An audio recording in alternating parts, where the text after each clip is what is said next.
Dia bebas dengan mudah dan bahkan menggait anak dari si sipirnya. Luar biasa bukan? Ya, banyak hal di luar nalar selama saya dekat dengan si B ini. Si B ini kemudian melanjutkan aktivitasnya seperti dulu lagi. Pernah suatu ketika saya menginap di tempat si B ini. Suasana rumah yang berada di pojok yang dekat dengan sungai menambah nuansa mistis dan angker.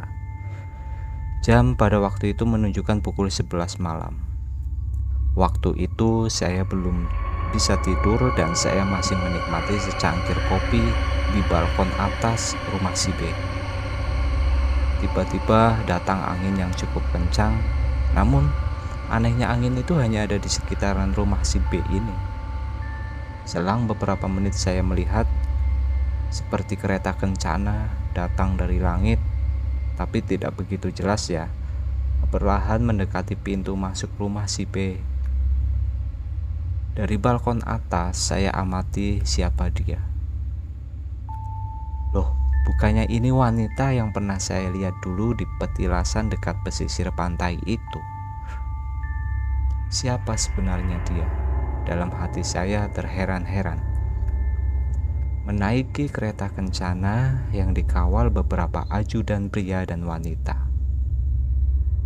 Apakah ini yang dinamakan Ratu Pantai Selatan? Selang beberapa menit kemudian kereta itu hilang dan si B ini keluar dari rumah dan naik ke atas balkon tempat saya duduk.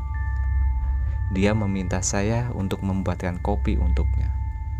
Setelah itu dia bertanya pada saya, "Apakah kamu lihat ada yang datang tadi?" Dan saya jawab, "Iya, ada kereta kencana dan yang datang itu perempuan." Lalu saya balik bertanya, "Siapa dia?" Dan lagi-lagi si B menjawab, "Suatu saat kamu akan tahu." Banyak pengalaman yang si B berikan kepada saya. Singkat cerita, di umur 55 tahun ini, badan si B yang tadinya kurus berangsur-angsur menjadi gemuk. Bukan hanya di bagian badan yang gemuk, tetapi muka pun ikut terlihat membengkak. Lalu saya diajak si B ini ke dalam ruangan khususnya, dan di dalamnya itu ada sesajen dan unur atau seperti rumah rayap yang besar membentuk seperti gunung. Di sana si B ini melakukan ritual dan memperlihatkan kepada saya di dalam gunungan unur itu ada sebuah keris yang kelak akan diberikan kepada saya, katanya. Ya, memang ada keris yang berdiri di sana, akan tetapi belum bisa diambil, kata si B. Tiba-tiba tubuh si B ini menegang dan suara si B berubah menjadi seperti perempuan. Dalam hati saya, pasti ini sedang dirasuki. Ya, benar. Dia berbicara bahasa Jawa halus dan menceritakan siapa dia, dan dia mengaku bahwa yang selama ini kamu lihat adalah dia. Dia mengaku sebagai utusan Ratu Blorong yang berwujud ular. Saya masih belum terlalu jauh memperdalam semua ini, akan tetapi saya bisa menangkap apa yang sedang kita bicarakan. Saya bertanya, apa benar si B ini bersekutu dengan Blorong? Dia hanya mengangguk. Lalu saya tanya lagi bagaimana cara untuk menyelesaikan semua ini. Dia menjawab, saya akan membawanya pergi kelak. Seketika saya tertegun dengan jawaban itu. Selang beberapa detik, si B mulai sadar lagi dan kami pun langsung pulang ke rumah masing-masing.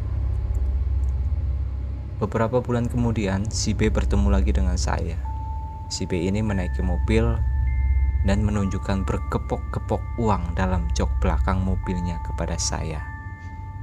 Si B mengatakan, ini adalah uang miliknya yang akan dibagikan ke orang yang kurang mampu. Saya pun mencoba meminta beberapa lembar, tetapi dia tidak memberi. Dia hanya mengambil satu lembar dan memerintahkan saya membeli rokok dan kopi untuk teman ngobrol. Beberapa hari kemudian saya mendengar kabar bahwa si B masuk rumah sakit. Saya pun langsung menuju ke sana untuk memastikan. Ternyata benar, Dia terbaring di rumah sakit dengan diagnosa sakit yang belum jelas, kata dokter. Beberapa hari di rumah sakit tak kunjung sembuh. Akhirnya si P dibawa pulang ke rumahnya dan dirawat di rumah. Berminggu-minggu penyakitnya tidak hilang, malah semakin menjadi parah. Tubuh si B yang tadinya gemuk ini jadi kurus, hanya menyisakan kulit dan tulang. Beberapa pesan yang si B berikan kepada saya hingga akhirnya si B ini meninggal dunia. Setelah beberapa hari meninggalnya si B, saya beranikan diri masuk ke ruangan khususnya lagi dan menemukan beberapa benda seperti keris, barang-barang yang lain, dan ada satu barang yang menurut saya masuk kategori jenglot yang bahannya unik seperti kulit buaya dan dilapisi beberapa kuningan. Tapi saya belum bisa memastikan itu kuningan atau emas. Semua barang itu lalu saya larung dan saya buang di laut. Selang beberapa hari saya bermimpi si B ini datang dan menceritakan semua dari awal sampai akhir perjalanannya. Dan anehnya dalam mimpi itu si B ini menjadi kusir dari kereta kencana yang dinaiki wanita yang dulu itu. Nah, begitulah kira-kira kisah dari si B. Kita harus bisa mengambil hikmah dari kisah ini, bahwasanya seperti apapun keadaan kita di dunia ini, jangan sampai kita bersekutu dengan jin. Semoga kisah ini bisa menjadikan kita semua manusia yang jauh lebih baik lagi. Amin. Oke, terima kasih untuk penonton yang sudah menonton ataupun mendengarkan kisah ini.